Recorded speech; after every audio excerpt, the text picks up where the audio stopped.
maybe the biggest commit on paper and symbolically, Jeremiah Beasley, linebacker from Belleville, Michigan. I have been saying about Beasley every single time we bring him up on this show that that's a guy that back in the day, went to Michigan State every single time. He was MSU lean in the spring, ends up picking Michigan over Michigan State and Missouri.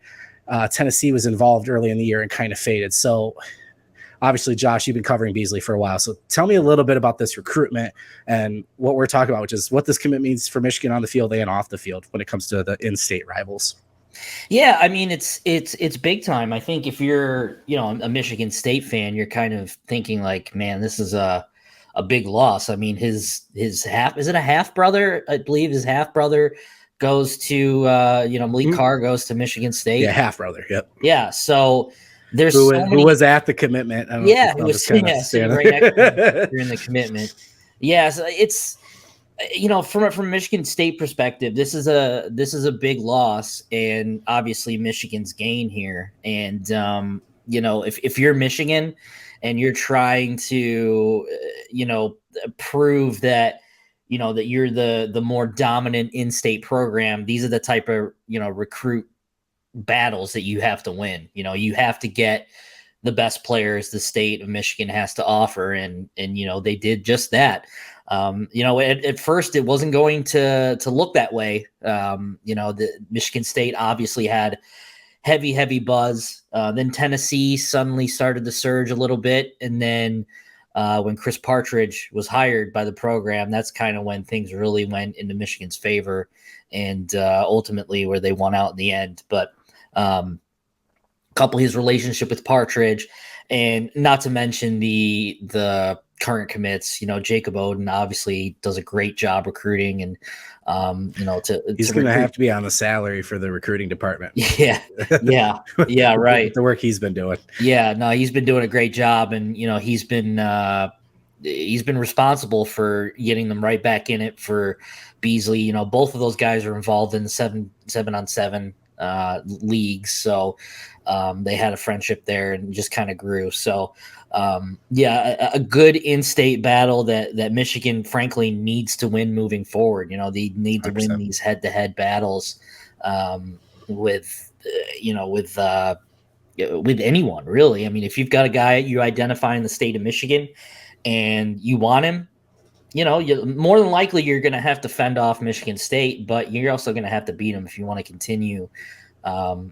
Just the dominance, I guess, if you want to call it in the rivalry. If you want to be dominant, you have to obviously win on the football field, but you also have to win in recruiting as well. So getting Beasley is symbolic in that regard, in terms of Michigan flexing its muscles a little bit. I think it did. As soon as Partridge got in there, he identified Beasley as a guy they wanted, and kind of flexed their muscles really, and worked their way back up from the brink really, and got him. So a good win on the trail for the staff. This will be a kid that will see the field. It's not like this is just a symbolic add to the class that will never see time. This is a kid who's going to see time for sure in a couple of years. So, and again, getting someone from Belleville, obviously the whole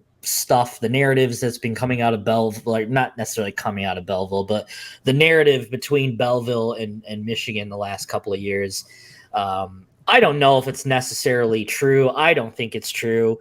But I mean, now with a new coach, I'll say the former head coach has some tweets very recently that made me think that maybe there was some beef there. Yeah, but, I mean, and maybe so, but it's a new era of Belleville football. The only thing that hasn't changed is the quality of players that are still there. Absolutely. Obviously, a big fish still left in the 2025 class that goes to Belleville too. So, again, who could you possibly be talking about? Yeah, and that goes right along with that. You got to win those battles too. Yeah. You got to keep in-state kids at home, and that goes along with Bryce Underwood too. You got to do the same thing. So, a lot of fans were enjoying seeing him in some Michigan gear in the last few days, supporting his buddy there. We've been trying to tell you.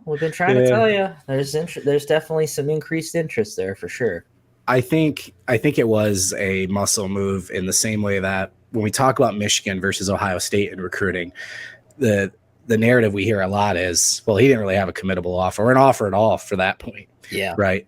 That's why Jordan Marshall was such a big deal for Michigan in terms of facing Ohio State, because that's a guy they wanted. Yep. Right. JJ, I would say Donovan Edwards to a point as well, but JJ and all that, there was always these like semantics of, well, they started going after this guy, whatever. They wanted Jordan Marshall. Mm-hmm. Right. Michigan State wanted Jeremiah Beasley. They actually wanted Cole Sullivan as well. And there was some framing for a little bit about who they were trying to focus on in that battle. And Michigan gets both of them. Mm-hmm. I think, when you talk about Belleville and Michigan State recruiting in Detroit, really, in the past few years, even since Harbaugh's gotten here, that's what Ron Bellamy is all about. That's what Steve Clinkscale's all about in terms of those hires, right? We've seen Michigan lose battles to Kentucky because of Klink, right? And then having a guy who's on the ground floor, literally, in terms of high school with Bellamy and the connections to Michigan, we're starting to see some moves there. You can bring up Dante Moore and CJ Carr. I think those are two guys both that were very committed to leaving the state. Carr for different reasons. He's been about Michigan his entire life, right? So whatever. But Beasley just strikes me as a guy that, again, if I think about Michigan and Michigan State recruiting, that was just a guy that always ended up at MSU, and you think about what Tucker's building there. I've said this before. If you're not getting Jeremiah Beasley, I don't know what you're building there. That's a guy you got to land, and that's a big win. And he, Beasley said he really felt like he was going to Michigan for a while. And then after that Missouri visit, was seriously considering Missouri. Mm-hmm. So Michigan had to work hard to nail this down. But I agree with you. Chris Partridge is a big piece of it. When I watch his tape, a guy that plays really, really well on both sides of the ball. I don't know if a lot of people know that. He's an incredible running back. Mm-hmm. Him and Bryce Underwood spent a lot of time together because of that. I'm sure he could have played running back at a couple programs. He's a really good running back, and that's obviously going to help him as linebacker because he's going to be able to read certain schemes and adjust. But when I think about comps and former players and Partridge and everything, I think of Khaleke Hudson, man, a guy that I kind of liked his running back tape almost better than his linebacker tape, but he's a speedy guy. He's physical. He plays way bigger than his size. And I mean, he is a Chris Partridge linebacker, man. He really is. So he's going to do big things for Michigan, I think.